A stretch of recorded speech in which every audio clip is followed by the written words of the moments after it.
السلام علیکم ورحمۃ اللہ وبرکاتہ۔ خوش آمدید ناظرین، آج کا میرا عنوان ہے شکر کس کا ادا کریں۔ اللہ تبارک و تعالیٰ نے قرآن مجید میں ارشاد فرمایا ہے کہ اے انسانوں، میں نے تمہیں آزمائش کے لیے پیدا کیا ہے۔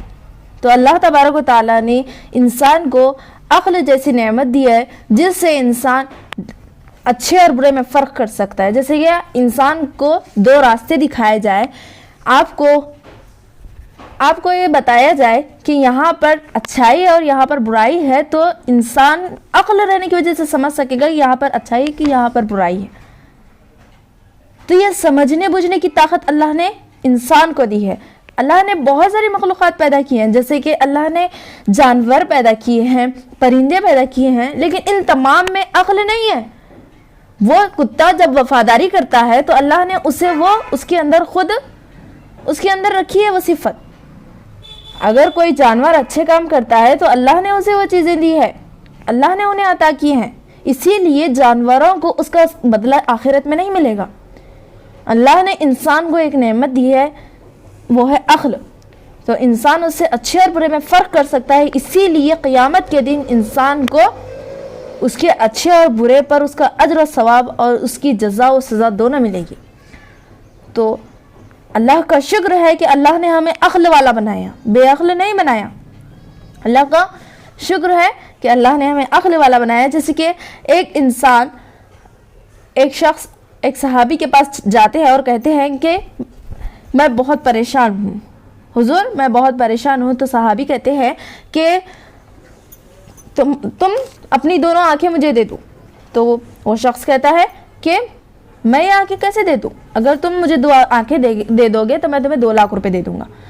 تو وہ شخص کہتا ہے کہ میں آپ کو آنکھیں نہیں دے سکتا۔ تو آپ کہتے ہیں کہ تم جس زبان سے بات کر رہے ہو وہ زبان ہی دے دو، میں تمہیں 2 لاکھ دے دوں گا۔ تو وہ شخص کہتا ہے کہ یہ بھی کیسے دے دوں؟ تو وہ اسی طرح اس کے ہاتھ مانگتے ہیں، اس کے پیر مانگتے ہیں اور بدلے میں 2 لاکھ روپے دینے کے لیے کہتے ہیں۔ تو وہ شخص کہتا ہے کہ میں کچھ بھی نہیں دے سکتا۔ تو صحابی کہتے ہیں کہ اتنی بڑی پراپرٹی لے کر تم گھوم رہے ہو اور کہتے ہو کہ میں پریشان ہوں، میرے پاس کچھ بھی نہیں ہے۔ تو انسان کو ضرورت ہے کہ غور و فکر کرے کہ اللہ نے اس کو اتنی بڑی نعمتیں دی ہیں اور وہ اللہ کی ناشکری کر رہا ہے کہ میرے پاس کچھ بھی نہیں ہے۔ آج انسان کے پاس بڑے بنگلے ہوتے ہیں، گاڑی ہوتی ہے، بہت ساری پراپرٹی ہوتی ہے، پھر بھی وہ روتا ہے۔ آج دیکھیے، ایک انسان ایسا ہے جس کے پاس بہت سارا مال ہے اور ایک انسان ایسا ہے جو صرف 2 وقت کی روٹی کھاتا ہے۔ تو اللہ تعالیٰ صرف وہ 2 وقت کی روٹی کھاتا ہے لیکن بہت سکون سے ہے، اور ایک انسان ایسا ہے جو پہلے والا جو میں نے کہا تھا کہ دولت مند ہے، تو وہ سکون سے نہیں ہے، اس کی راتوں کی نیند بھی اڑی ہوئی ہے، وہ ہیبت میں ہے کہ میرا پیسہ کہاں چلا جائے گا، کہیں کوئی چور نہ لے جائے۔ اس کو یہ ہیبت رہتی ہے کہ میرا پیسہ کوئی چوری نہ کر دے۔ اور وہ انسان جس کے پاس کچھ نہیں ہے وہ سکون سے رہتا ہے، اس لیے کہ اس کے پاس کچھ بھی نہیں ہے۔ جب وہ کماتا ہے تو برابر بھی ہو جاتا ہے، اسی دن اس کے لیے وہ کافی ہو جاتا ہے، تو وہ بغیر ٹینشن کے سکون کی نیند سو رہا ہے۔ تو اللہ کا اس پر اس کو شکر کرنا ہے کہ اللہ نے اسے سکون کی نیند عطا فرمائی ہے، سکون اس کی زندگی میں دیا ہے، تو اللہ کا اسے شکر کرنے کی ضرورت ہے۔ تو اللہ تبارک و تعالیٰ نے ہمیں آنکھ جیسی نعمت دی ہے، اللہ نے ہمیں آنکھ جیسی نعمت دی ہے۔ جیسے کہ ایک اندھے سے آپ پوچھیں کہ اس کا درد کیا ہے، تو آپ بھی اندازہ لگا سکتے ہیں۔ آپ اپنی آنکھوں کو 2 منٹ کے لیے بند کر لیں اور آپ بتائیں کہ آپ کو کیا نظر آ رہا ہے، تو آپ کہیں گے کہ مجھے کچھ نظر نہیں آ رہا، مجھے اندھیرا نظر آ رہا ہے۔ تو اندھے کی مثال ایسی ہے، جب وہ دنیا میں آیا تھا تب سے لے کر مرتے دم تک اس کی آنکھوں میں اندھیرا ہی ہے، وہ دنیا کی روشنیوں کو نہیں دیکھ سکتا۔ اگر وہ کسی کا باپ ہے تو اپنے بچوں کو نہیں دیکھ سکتا۔ جیسے کہ اگر اس کے بچے اس سے کہیں کہ ابو جان میں ریڈی ہو گیا ہوں، میں کیسے لگ رہا ہوں، تو وہ باپ کہے گا کہ تم بہت اچھے لگ رہے ہو، وہ بہت اچھے لگ رہے ہو۔ وہ کیسے کہے گا؟ اپنے بچے کا دل خوش کرنے کے لیے کہے گا، لیکن وہ دیکھ کر نہیں کہے گا، دیکھ کر وہ نہیں کہہ سکتا۔ کیوں؟ کیونکہ اس کے آنکھوں میں اندھیرا ہے، اس کی آنکھوں میں ہمیشہ بھی اندھیرا تھا اور اندھیرا ہی ہے۔ تو اللہ کی ہمیں بہت بڑی نعمت ہے۔ اللہ سے ہم نے نہیں مانگا کہ ہمیں آنکھیں دے، ہمیں پورے ہاتھ دے دے، لیکن اللہ نے ہمیں عطا کیا۔ تو اللہ کا بہت بڑا احسان ہے, اللہ کا بہت بڑا شکر ہے کہ اللہ نے ہمیں بن مانگے اتنی ساری نعمتیں عطا کی. تو انسان کو چاہیے کہ ہر وقت اللہ کا شکر ادا کرتا رہے. اللہ نے ہمیں کھانے کے لیے بہت ساری چیزیں عطا کی ہیں, جیسے کہ ایک انسان ہے جس نے ایک بیج کو بونے کے بعد اس کے آگے کا پروسیس کچھ بھی نہیں دیکھا ہے, تو دوسرا انسان اس کے پاس آ کر کہتا ہے کہ دیکھو میں تمہیں ایک جادو دکھاتا ہوں. تو وہ شخص کہتا ہے, ایک خربوزے کی بیج لا کر اس کو دیتا ہے اور کہتا ہے کہ تم اس کو پیرو, اس کو تم مٹی میں دبا دو اور روز اس پر پانی ڈالتے رہو, تو تم تھوڑے دن میں دیکھو گے کچھ موڑ کے اٹھیں گے اسے. تو وہ شخص جس نے آج تک زمین میں کس طرح سے چیز بوئی جاتی ہے وہ نہیں دیکھا ہوگا, تو وہ شخص تو پریشان ہی ہوگا. تو وہ شخص کیا کرتا ہے, وہ زمین میں بوئی ہوئی چیز تھوڑے دن میں جب اس کے موڑ کے پھٹیں گے تو وہ دیکھ کر پریشان ہو جائے گا کہ واقعی میں کیا جادو ہے. کیوں؟ کیونکہ زمین کے اندر اگر ہم کچھ بھی چیزیں ڈال دیں تو زمین پوری چیزیں کھا جاتی ہے, لیکن جب ہم ایک بیج بو دیں تو وہ بیج کیا کرے گا, موڑ کے اٹھائے گا. جب اسے ہم پانی ڈالیں گے تو وہ موڑ کے اٹھیں گے, تو وہ دیکھ کر بہت پریشان ہو جائے گا کہ یہ کمال کا جادو ہے. تو وہ شخص آئے گا, تو اس شخص سے وہ شخص کہے گا, اس جادوگر سے وہ شخص کہے گا کہ تم نے تو بڑا کمال کا جادو کیا ہے, ایسا جادو تو کوئی دنیا میں نہیں کر سکتا. تو وہ شخص کہتا ہے کہ ابھی تو جادو شروع ہوا ہے, تم ابھی دیکھتے جاؤ آگے ہوتا ہے کیا. تو دیکھتے ہی دیکھتے اس کی بیل لگنی شروع ہو جاتی ہے, خربوزے کی کیا ہو جاتی ہے, بیل لگنی شروع ہو جاتی ہے. تو وہ شخص پریشان ہو جاتا ہے کہ ارے یہ کون سا جادو ہے, یہ تو بڑا کمال کا جادو ہے.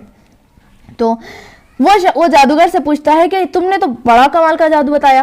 وہ جادوگر کہتا ہے کہ ابھی تو جادو شروع نہیں ہوا ہے, تم دیکھتے جاؤ آگے ہوتا ہے کیا.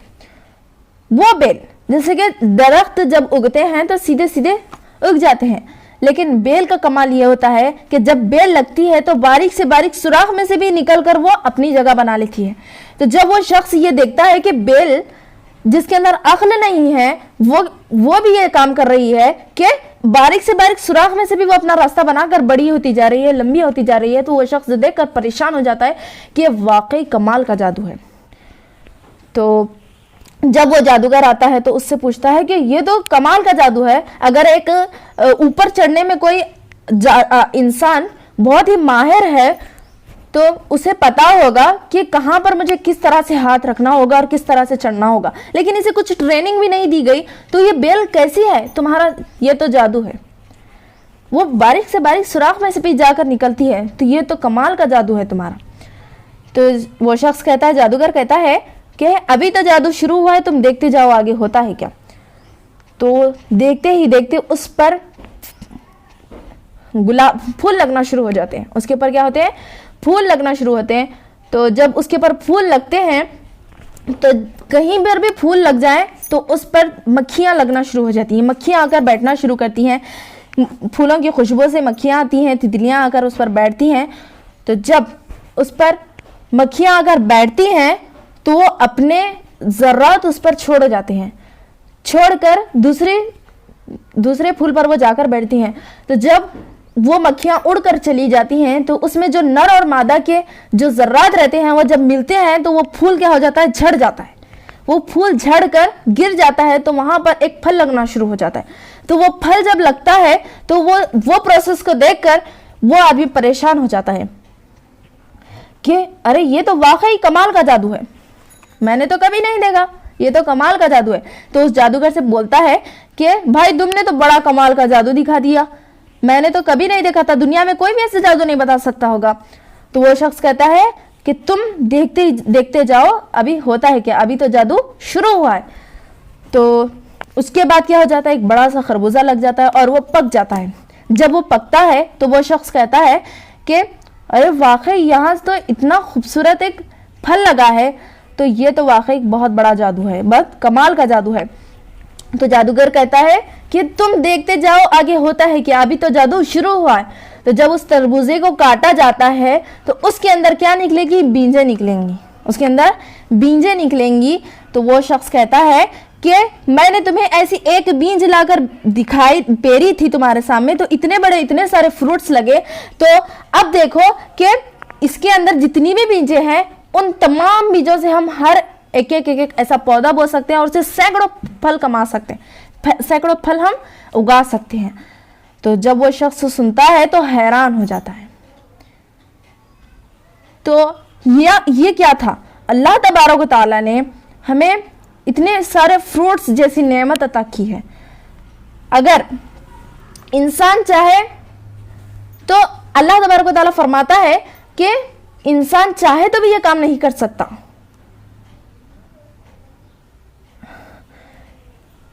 تو یہ قدرت ہے, یہ اللہ تعالیٰ کا کام ہے. اللہ تعالیٰ کے سوا یہ کام کوئی بھی نہیں کر سکتا. تو اللہ کی یہ قدرت ہے. آپ ایک انار کو لے کر دیکھیں کہ اس کے اوپر جو ریشے ہوتے, اس کے انار کے اوپر جو کور ہوتا ہے, اس کے کور کو ہم ہٹا کر دیکھیں تو اندر ہمیں ریڈ کلر کے بٹانے ملیں گے, اور بٹانے پورے صحیح طریقے سے جمے ہوئے ملیں گے, اور ایک ایک پرت لگی ہوئی ہوگی اس میں. جب ہم انار کے ایک دانے کو پھوڑتے ہیں تو اس کے اندر سے ہمیں کیا نکلے گا؟ پانی نکلے گا. وائٹ اور ریڈ دونوں کلر کا پانی نکلے گا اس کے اندر سے, اور اس میں ذائقہ بھی ہوگا. تو یہ ذائقہ دینے والا کون ہے؟ اللہ ہے. ان پھلوں کو اتنے پروسیس سے گزارنے والا کون ہے؟ وہ بھی اللہ ہے. بارش کا مالک کون ہے؟ اللہ ہے.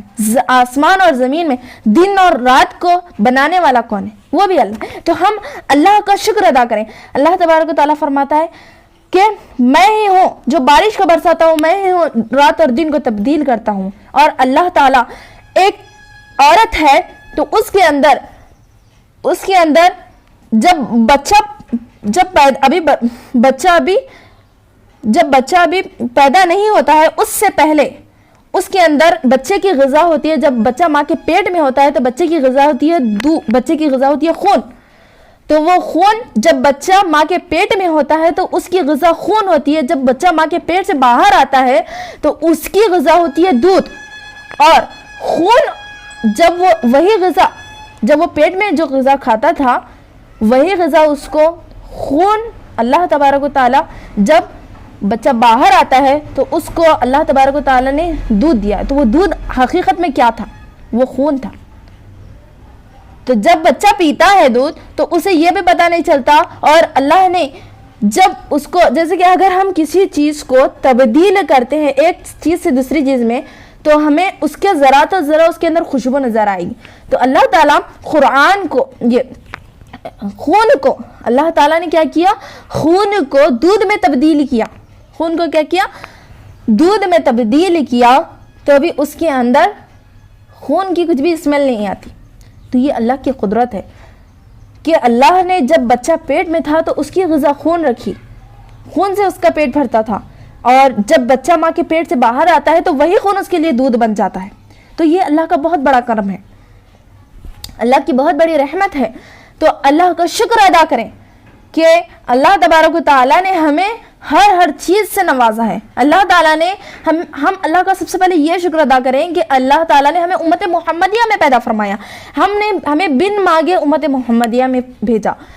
انبیاء امت محمدیہ میں آنے کی خواہش کرتے تھے, لیکن اللہ نے ہمیں بن مانگے امت محمدیہ میں پیدا فرمایا. تو شیخ سعدی رحمۃ اللہ علیہ فرماتے ہیں کہ میں ایک مرتبہ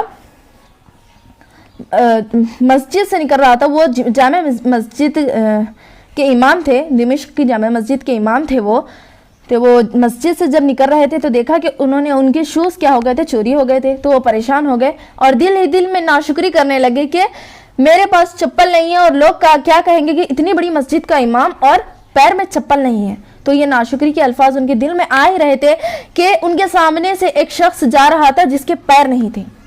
تو وہ فوراً سجدے میں گر جاتے ہیں اور اللہ سے شکر ادا کرتے ہیں کہ اے اللہ تو نے مجھے پیر عطا کیے ہیں, تیرا شکر ہے کہ تو نے مجھے پیر عطا کیے ہیں. چپل تو آج آنی ہے کل جانی ہے, چپل کا کچھ بھی ہم کبھی بھی اس کو خرید سکتے ہیں, لیکن اگر کسی انسان کے پیر نہیں ہو تو کیا وہ خرید کر لگا سکتا ہے؟ اسے نہیں لگا سکتا. تو اللہ نے ہمیں بن مانگے اتنی بڑی نعمت عطا کی ہے, پیر جیسی نعمت عطا کی ہے, ہاتھ جیسی نعمت عطا کی ہے. ہاتھ کا اگر انگوٹھا لے لیں تو انگوٹھے کو اگر آپ فولڈ کر دیں تو اس انگوٹھے کے بغیر ہم گلاس پکڑنا مشکل ہے. ہم اس انگوٹھے کے بغیر گلاس نہیں پکڑ سکتے, بہت مشکل سے پکڑیں گے تو بھی چھوٹ جائے گا. تو اللہ نے ہمیں انگوٹھے جیسی نعمت سے بھی سرفراز کیا، اللہ نے ہمیں انگوٹھا عطا فرمائی ہے، تو ہمیں شکر ادا کرنی ہے. ہم قدرت پر غور کرتے جائیں، غور و فکر کرتے جائیں کہ اللہ نے ہمیں کیا کیا نعمتیں عطا کی ہے، تو ہم کتنا بھی شکر ادا کریں اس کا کم ہے. تو آخر میں اللہ تعالیٰ سے دعا ہے کہ ہمیں ہر انسان کو شکر ادا کرنے کی توفیق عطا فرمائے اور اچھے کام کرنے کی توفیق عطا فرمائے.